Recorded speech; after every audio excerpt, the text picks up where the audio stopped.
Bonjour à tous, ici Thomas Montigny en l'Info-C'est-Beau. Et aujourd'hui, je vais vous parler de Apple qui sort deux nouveaux iPads qui sont assez impressionnants et qui vont vraiment révolutionner la gamme et les ventes de Apple et surtout les autres compagnies. Parce que là, Apple, on voit que c'est un chef de file en termes de technologie, mais là, on voit quelque chose qui vient vraiment améliorer les choses et qui vient frapper l'imaginaire. Là, je vais surtout vous parler de l'iPad Pro qui est sorti hier, donc le 7 mai 2024. Et ce qui impressionne le plus, c'est que maintenant, il y a deux tailles possibles, tant pour les iPad Air que les iPad Pro. C'est soit de 13 pouces ou de 11 pouces. Et ce qui est vraiment frappant avec le iPad Pro, c'est qu'on vient chercher une épaisseur la plus mince de tous les produits de Apple de son histoire, c'est-à-dire 5,1 mm. C'est minuscule, c'est environ un demi-centimètre. C'est minuscule, extrêmement léger, mais avec des capacités qui dépassent beaucoup des produits d'Apple avec une nouvelle puce, une puce la plus puissante du géant de l'informatique qui se nomme désormais la puce M4. C'est la puce qui est plus forte que les M3, M2, M1 qu'on retrouve même dans les MacBooks. Et ce qu'on s'aperçoit, c'est que les iPads vont bientôt devenir l'équivalent d'un ordinateur MacBook tactile. Est-ce que ça va faire chuter les ventes alors que les MacBook Air de 13 pouces et de 15 pouces sont les premières places des ventes mondiales d'ordinateurs pour ces tailles d'écran-là? Ça reste à voir parce que là, on voit qu'il y a un Magic Keyboard, un clavier magique qui fait en sorte que la tablette se colle automatiquement sur un dos et un clavier qui ressemble exactement à celui d'un Mac et avec une place pour faire un pavé tactile. Donc, on observe qu'il y a de plus en plus de ressemblances parce que auparavant, contrairement à d'autres compagnies, Apple misait surtout sur le fait de différencier ses produits. Par exemple, on a des Apple Watch qui sont complètement différentes des iPhones, des tablettes et des ordinateurs. Mais on dirait que là, les tablettes ont eu des ventes tellement moindres comparées à avant que là, ils ont trouvé une solution, c'est de faire en sorte qu'on l'adapte aux clients qui vont préférablement utiliser un MacBook.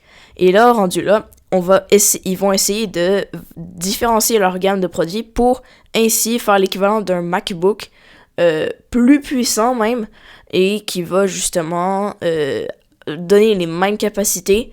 C'est juste que là, ça va être encore plus puissant. Une autre chose qui frappe l'imaginaire, c'est le Apple Pencil Pro qui est aussi sorti. C'est un nouveau crayon qui va permettre de justement mieux écrire sur la tablette, plus de fonctionnalités. Par exemple, on peut pincer sur le crayon, on peut le tourner pour avoir plus de modalités, plus de fonctionnalités. On peut balancer justement d'un type de crayon, de brosse, de plein de choses à une autre, de gomme à effacer par exemple, à une autre très facilement.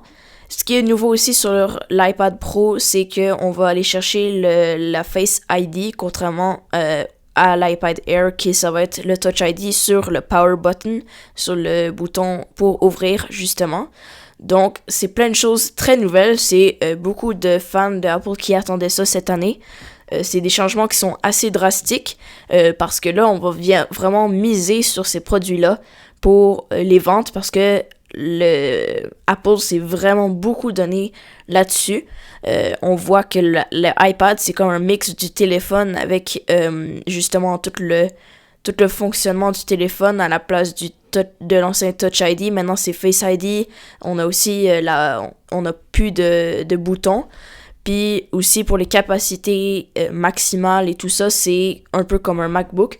Donc c'est comme si c'était un regroupement de produits qui fait en sorte qu'on donne la meilleure expérience possible. Et on voit aussi qu'Apple voit que auparavant, elle est reconnue pour vendre des produits plus chers. Mais là, elle faisait face à un problème que la clientèle, c'est de plus en plus difficile d'en chercher étant donné que les produits restent tout le temps chers. Les gens vont soit plus économiser pour en acheter moins. Donc, c'est pour ça que pour des modèles un peu moins puissants et récents, ils vont proposer des coûts vraiment, vraiment moindres.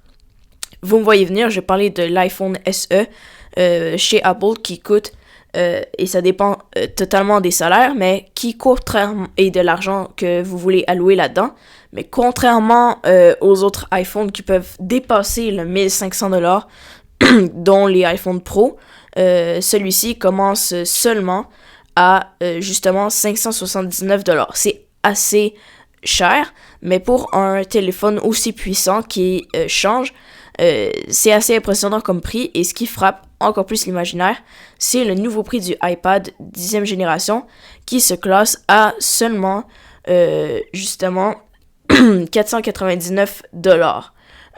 Et ça, c'est le plus bas. Donc, $499, ça rend les choses encore plus accessibles à leurs acheteurs.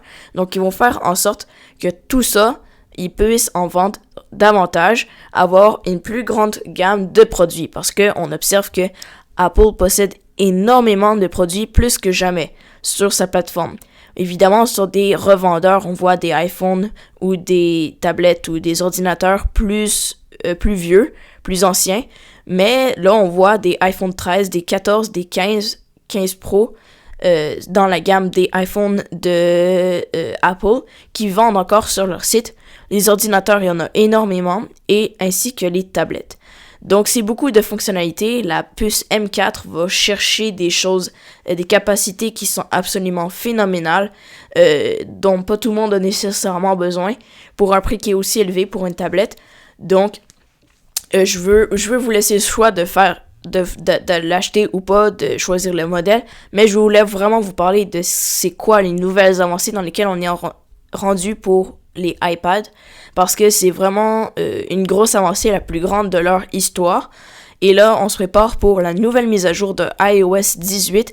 Je regarde beaucoup la technologie, c'est pour ça, mais c'est la plus grande aussi mise à jour qui va être faite du côté d'Apple pour l'intelligence artificielle et une personnalisation toute nouvelle pour les téléphones.